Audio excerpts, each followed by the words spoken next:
Welcome back. It's 10:36. Now, an official report this week led by Baroness Casey and commissioned by the Met Police has shown the force to be broken and rotten, suffering collapsing trust and guilty of institutional racism, misogyny and homophobia. Are we witnessing the fall of a historic British institution?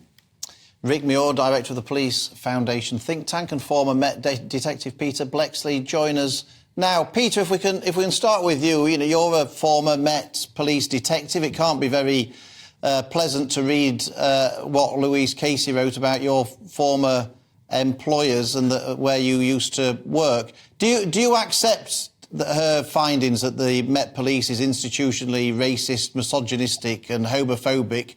And did you witness that when you were a police officer at the Met? Well, I view the Met from afar, so to speak, these days, but I'm a keen observer of policing, of course, as a professional commentator. And yes, I unequivocally accept every word that Baroness Casey said. The Met is clearly riddled from top to bottom with major issues that simply have to be rectified.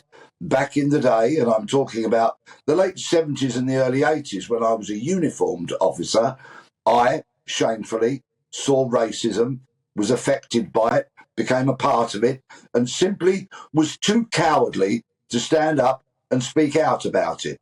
What the Metropolitan Police is going to require now is braver police officers than me, better human beings than me, so that they stand up and challenge wrongdoing on each and every occasion they experience it. What would happen, Peter, to a police officer who decided that they were going to stand up to some racism or misogyny or homophobia that they were experiencing? Would they be shunned by their colleagues? Is that the culture in the police force, that you don't sort of you say anything against your colleagues? Well, it certainly was back in the day, but I'm not using that as an excuse. However, there have been problems in the past because the Metropolitan Police is institutionally protectionist of its reputation and its wrongdoing.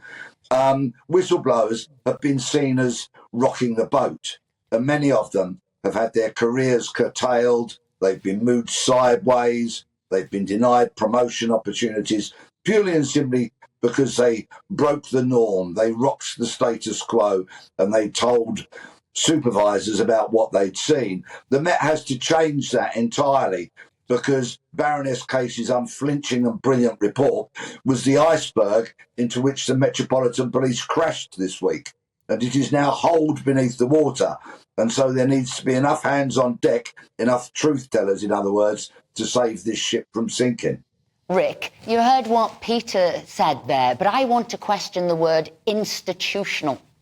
So, yes, we've seen some horrific cases. Yes, those rotten police need to be removed. But institutional takes it to another level. That's saying you're getting rid of this sort of British institution.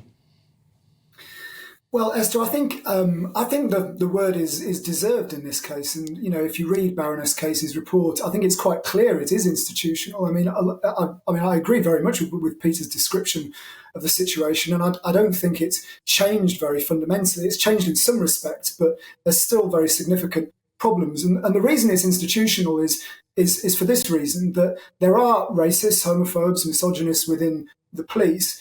But what happens then is that colleagues experience that discrimination in their day-to-day lives, and they can't report it, or they don't feel they can report it because they know nothing will be done about it.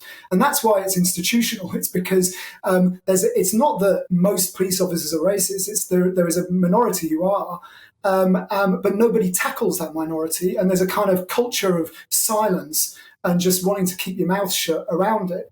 And it's quite understandable people do keep their mouths shut, because particularly if their senior officers don't back them up. And that's something which Baroness Casey highlighted again. So I think it is institutional, and it's going to take quite a lot of effort to change. Rick, is this, do you think, particular to the Metropolitan Police? Or if Baroness Casey was to do a report into every police force in the country, do you think that there'd be a chance that she'd come out with exactly the same conclusions for each police force? I think my judgment, it's very hard to know because we can't kind of quantify this, and obviously nobody's done the same thing in every police force. My sense is, from observing policing for quite a long time, is that things are probably worse in the Met than in very many police forces, but there are similar problems in other police forces, and this is not just confined to the Met. So I think that the Met is probably one of the worst culprits in terms of these questions. But I think you would find them in other forces as well, and it will vary. Some forces are very well run and have much more professional cultures than others. Some are pretty badly run. The Met historically has been a badly run police force. So yeah, I think it's probably worse in the Met than elsewhere. But you'll find these issues in other forces as well. So, Peter, coming back to you, how is this situation going to be solved? Are you talking that you would want to see, basically, the police dismantled, what we have at present dismantled, and start again?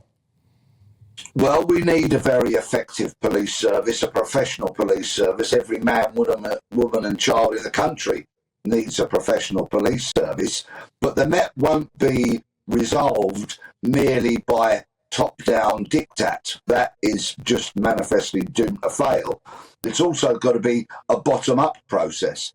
So those whistleblowers have to be embraced. They have to be regarded as truth-tellers, and their words need to be acted upon if the Met is truly going to root these bad people out. And there is clearly a significant number of them. But there's also a massive problem with the leadership of the Met Police. To climb that greasy pole of promotion, you have to kind of buy in to a neoliberal orthodoxy, which is spouted by those on high.